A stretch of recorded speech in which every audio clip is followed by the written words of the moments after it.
ஒருவன் நாட்டில் ரொம்ப வாழ்வது கஷ்டமடா. மனிதன் பிறந்து விட்டானோ என்னைக்கு ஒரு நாள் மண்ணுக்கு சொந்தமடா.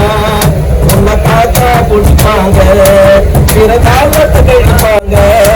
உன்னை தாத்தா பிடிப்பாங்க, பிற தாளத்தை கழிப்பாங்க. 15 வயசுல கத்துக்குள்ள பாடம் அளவில்லாத மேத. 25 வயசு